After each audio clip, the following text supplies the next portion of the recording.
안녕하세요, 청취자 여러분. 오늘은 여러분께서 공유해 주신 자료들, 이걸 좀 바탕으로 해서요, PBQC라는 것에 대해 한번 깊이 파고들어 보려고 합니다. 이게 전문 영어 어휘 능력 국제 인증이라고 하는데, 뭐랄까? 일반 영어 시험하고는 좀 결이 다른 것 같아요. 특정 산업 분야 전문 용어에 딱 초점을 맞춘 시스템이라고 하더라고요.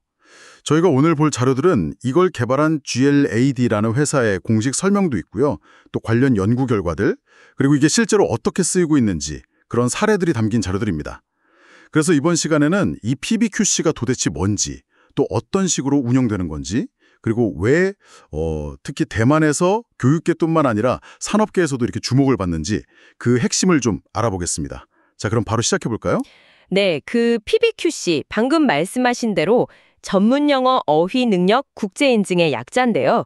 캘리포니아에 있는 GLAD 글로벌 학습 및 평가 개발 센터라는 곳에서 만들었습니다. 주로 이제 비영어권 사용자들, ESL 학습자들을 대상으로 하고요. 핵심은 역시 그 특정 목적 영어, ESP라고 하죠. IT나 의료, 관광 이런 특정 직업군에서 꼭 필요한 그런 전문 어휘, 표현 능력, 여기에 집중하는 겁니다. 그러니까 우리가 보통 하는 토익이나 토플 같은 그런 일반적인 영어 능력이 아니라 특정 분야, 예를 들어 제가 만약에 간호사라면 병원에서 쓰는 용어, IT 전문가라면 그 기술 용어, 이런 걸 딱 알아야 한다는 거군요. 정확합니다. 바로 그거죠. 그러니까 단순히 영어를 잘한다 이걸 넘어서서 특정 분야에서 바로 써먹을 수 있는 그런 업무용 어휘 능력을 인증해 준다고 보시면 돼요. 목표도 아주 명확해요. 각 분야별로 핵심이 되는 어휘가 있잖아요. 그걸 한 500개에서 2000개 정도. 500에서 2000개요? 꽤 많네요. 네, 그리고 그 어휘가 들어간 핵심 문장들 한 20개에서 50개 정도를 완전히 자기 것으로 만드는 겁니다. 근데 이게 그냥 아는 수준이 아니라 읽기, 듣기, 말하기, 그리고 특히 중요한 게 철자, 스펠링이요. 이 네 가지 RLSS 능력을 다 포함해서 거의 반사적으로 튀어나올 수 있게끔 훈련하는 거죠. 자료 보니까 기능 중심 학습, 스킬링 베이스드 러닝 이런 말이랑 낮은 인지 부하, low cognitive load 이런 개념들이 좀 강조되던데요. 이게 실제 학습 방식하고 어떻게 연결되는 건가요? 왜 이런 걸 강조했을까요? 네, 좋은 질문이신데요. 그 낮은 인지 부하 설계가 사실 핵심 중 하나입니다. 그러니까 복잡한 문법 규칙이라던가 다른 과제에 대한 부담은 확 줄이고요. 오로지 그 목표 어휘 자체에만 집중하게 만드는 거예요. 다른 건 신경 안 쓰고 단어에만 집중하게요? 그렇죠. 마치 우리가 특정 기계 사용법 배울 때 다른 거 생각 안 하고 딱 그 조작법만 익히는 것처럼요. 방해 요소 없이 필수 용어만 계속 반복하고 숙달하는 방식입니다. 그리고 평가를 통한 학습, 그러니까 Assessment for Learning이란 반복 연습, Drill and Practice 같은 기법을 써서요. 학습자한테 바로바로 피드백을 줍니다. 그러면서 완전 학습, 그러니까 거의 자동 반응 수준까지 끌어올리는 걸 목표로 해요. 그렇군요. 어휘 습득에 정말 최적화된 환경을 딱 만들어준다는 거네요. 거기 보니까 2단계 학습법 이야기도 있던데요. 먼저 듣기랑 속독으로 노출시킨 다음에 철자 연습으로 넘어간다. 이런 내용이었던 것 같은데 구체적으로 어떤 효과를 노린 걸까요? 네, 그것도 중요한 부분인데요. 먼저 1단계에서는 소리하고 문자에 좀 익숙해지는 과정을 거칩니다. 듣고 속독하기 단계인데 일종의 워밍업이라고 할 수 있죠. 일단 눈과 귀로 익숙해지는 거군요. 네, 그렇게 어느 정도 친숙해지고 나면 2단계로 넘어가서 직접 써보는 겁니다. 쓰기 파자 학습 단계인데요. 이걸 통해서 기억을 확실하게 다지는 거죠. 특히 이제 기술 용어 같은 경우는 철자 하나 틀리면 의미가 완전히 달라지기도 하잖아요. 그래서 이 철자 연습이 중요합니다.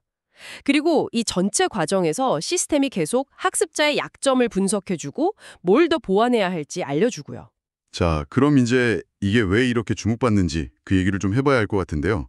자료 보고 좀 놀랐는데 대만에서 25개가 넘는 대학에서 이걸 졸업 요건으로 채택했다고요? 네, 맞습니다. 그게 상당히 중요한 포인트인데요. 국립대만서범대학, NTNU나 국립근육과기대학, NCUT 같은 아주 유명한 대학들도 많이 포함되어 있습니다. 와, 그 정도면 정말 중요하게 본다는 거네요. 단순 어학 성적 이상으로요? 그렇죠. 이건 대학들이 단순히 영어 점수만 보는 게 아니라 학생들이 자기 전공 지식 외에 그 해당 분야에서 실제로 쓸 수 있는 전문 영어 능력까지 갖춰야 한다.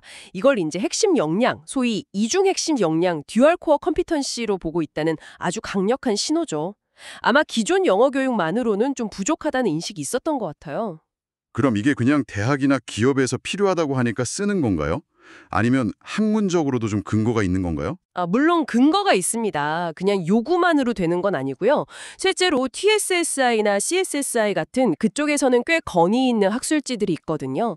거기에 실린 연구들을 보면 이 피베유키시 방식이 특히 기술계 고등학교 학생들 대상으로 했을 때 학습 동기를 높인다거나 수업에 더 몰입하게 한다거나 그리고 실제 학습 성과 향상에도 꽤 긍정적인 영향을 미친다는 결과들이 보고되고 있습니다.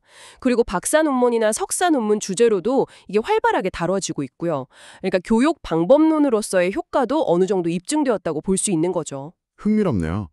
그러니까 학계에서도 어느 정도 지지를 받고 있는 거군요. 그러면서 동시에 실제 산업 현장에서도 인정을 받는다는 점이 되게 인상적인 것 같아요.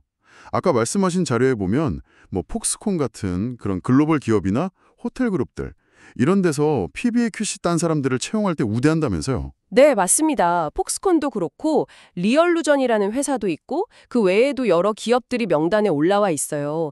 이게 뭘 보여주냐면 PB의 유키 씨가 학교에서 배운 거랑 실제 산업 현장에서 필요한 능력 사이에 그 간극 있잖아요. 그걸 상당히 효과적으로 메워주고 있다는 증거라고 할 수 있습니다. 아, 기업 입장에서는 딱 원하는 인재상이겠네요. 그렇죠. 기업 입장에서는 신입사원이 들어왔을 때 현장에서 쓰는 용어에 바로 좀 익숙해져 있으면 좋잖아요. PB의 유키 씨가 바로 그 부분을 어느 정도 해결해 준다고 보는 거죠. 그리고 또 하나 특이한 게 정부기관하고 손잡고 대규모 경진대회 같은 걸 연다고 하던데요.